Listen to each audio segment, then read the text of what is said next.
back with another video. Please don't mind the hair, I just really don't care about it. And so if you're not already subscribed to my channel, please go ahead and do so and hit the like button. So I'm kind of doing a part 2 of my previous video, the video I did before of getting into Canada stuff. So thank you guys for almost 5,000 views on that video. I hope this video that I'm doing as well help you guys out. And if you see me looking this way, it's because I kind of have my notes all written down, so I don't forget anything. And just a disclaimer, y'all, this is what I would have done differently. So if you want to take that as an advice, you could go ahead and do so, but I'm not telling you this is what you should do, or this is what I would have done differently if I had the opportunity to like do it all over again, to make the process more easier for myself and to just be in a better situation. I'm not saying I'm not in a good situation now, but the situation I'm in now could have been better. So these are some of the stuff I would have done differently if I arrived in Canada today. So I got to Canada today. I would rest, of course. I would take a good sleep because jet lag and all of that. I'm not sure where you're coming from.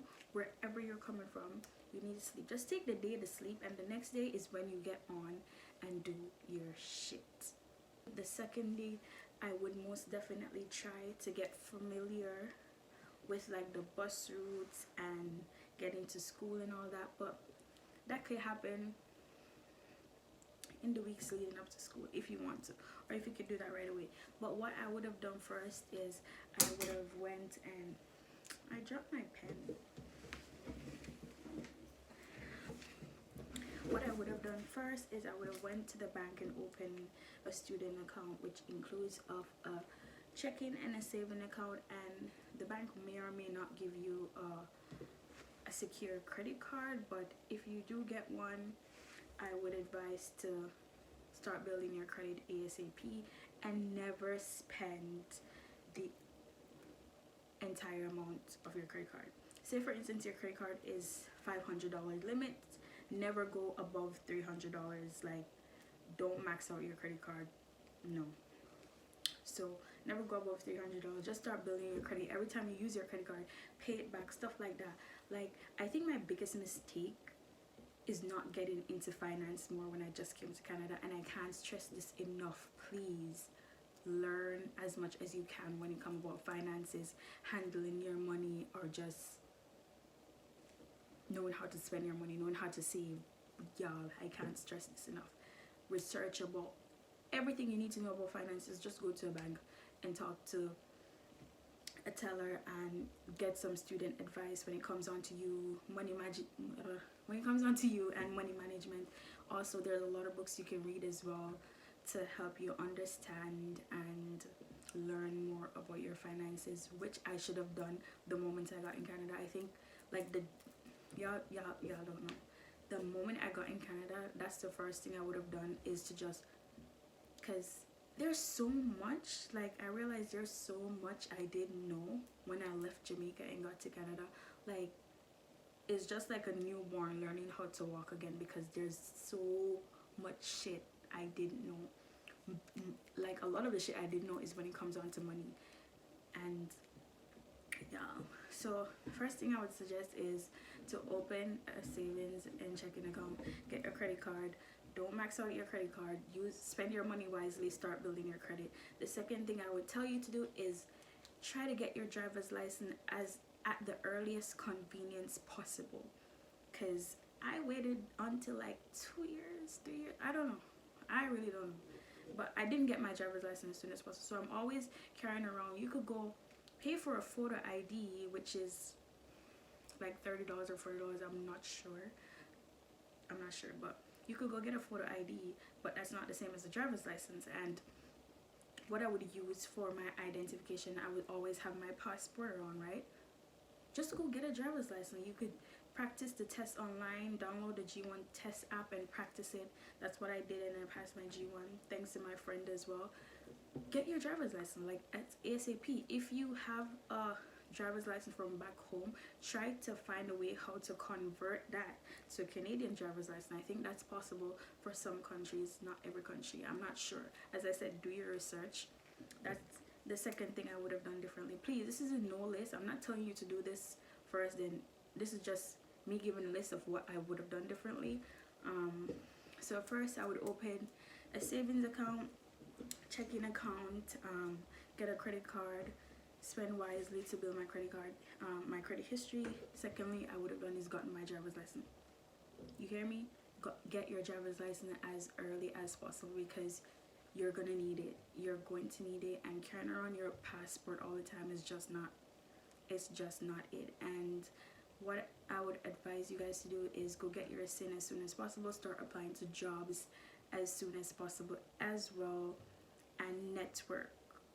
As soon as you get to Canada, please download LinkedIn and start networking with people. Build, not, I wouldn't say build friendship, because you need friends.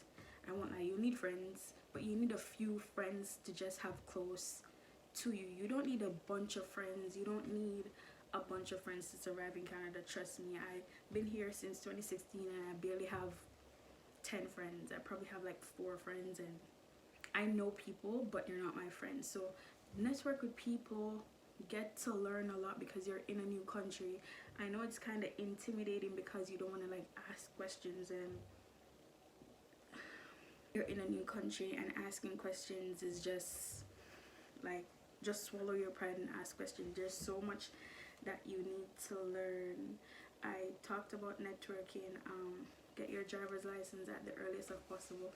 I asked one of my friends this question, a very good friend of mine. He's doing pretty well for himself. He's been here since 2015, and I said, what would you have done differently if you got to Canada today? And his response was he would apply for refugee. To each their own. He would apply for refugee because he could have skipped the whole process and saved all that $50,000 he spent on school. Everybody's different. Trust me, everyone's different. And then that $50,000, that 50K that he would have saved, he would invest that money into the stock market, and that would have multiplied and made him a lot of money at the end of the day. And the next thing too, as I talk about stock market, guys, open a tax-free saving account. Once you have a SIN number, you are entitled to do so.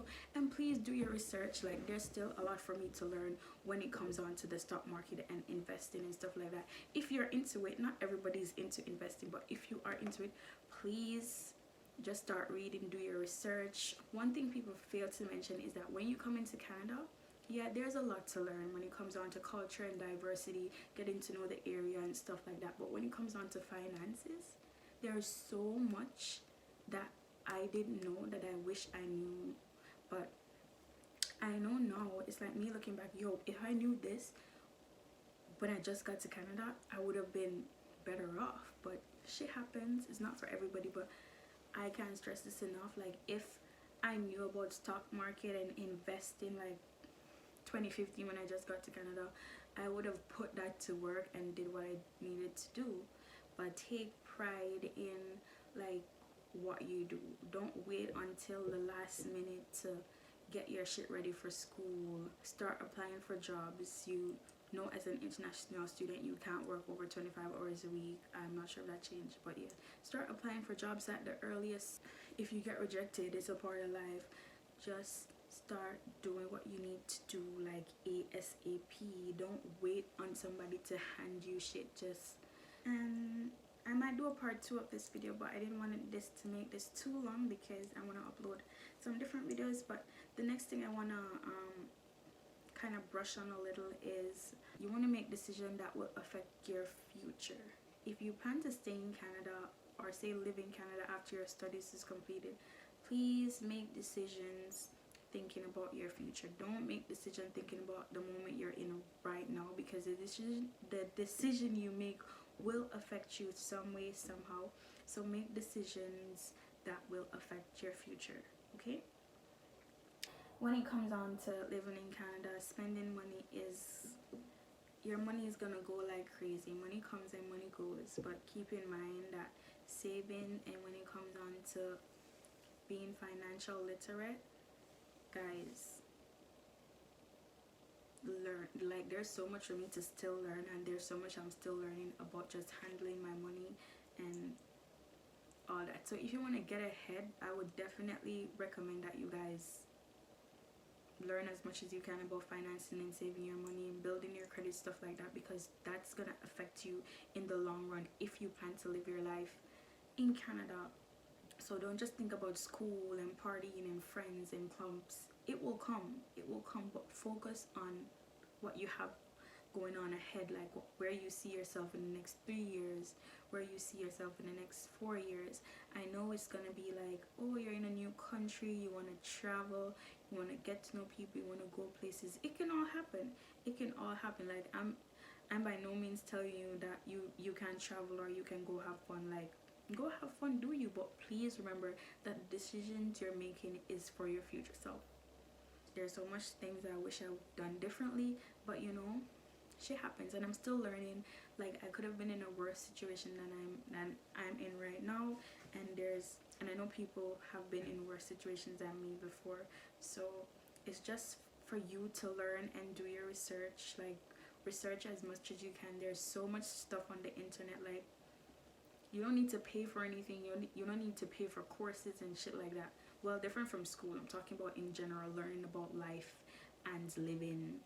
You don't need to pay for courses that people be selling $300. Do your research. There's so much free shit on the internet. Go and research, because it will benefit you at the end of the day. Okay, I will do a part 2 of this video. I hope this video has helped you or gave you some clarity. I know I've been all over the place, but if you enjoyed this video, please don't forget to give a thumbs up and subscribe to this channel. Please send this video to someone you think that it might benefit, that if they're coming to Canada to study or to work. Either way, I'll see you guys in the next video, or I'll see you guys in part 2 when I do post it. Have a nice day. Bye. Next thing I want to add, people make it seem like, oh, Canada is just a bed of roses. It's not. Canada is really hard. It's hard work. If you want to reach further in life, it's really hard work. Like, it's not easy. It's sleepless night. It's going to work in negative degrees weather. It's just general labor. Canada is not easy. It's not easy, and I don't want you to come to Canada and have that mentality that, oh, it's easy. It's just a silk bed set that you're gonna lie in and everything's just gonna be smooth. And like, no, it's difficult. It's hard. It might be easy for some people to have money to just do what they want, but for like me, for example, like, I didn't have everything put together. I didn't have everything put together. I didn't have all the money in the world. I had to work my ass off to get where I am today. And probably it might not be where I want to be at the moment, but I am thankful because I'm still here and I'm still trying. But people need to stop with the notion that Canada is, it's easy for people. It's easy for people with money. I'm not gonna sugarcoat it and say it's not. If you have money, like, if you have, say for instance, 100,000 Canadian, and you could just pay for college, go study, blah blah blah, like, by all means do that. But I'm saying it's easier for people who have to work for every cent. Like, every cent you have to work for, to put yourself through college, to help your family back home, to pay rent, to buy food, stuff like that. Like, it's not easy. If you have somebody to help you with that, I could get why people would say it's easy, but forget this notion that it's easy. It's not easy. It's not easy. I just wanted to add that. Okay, bye.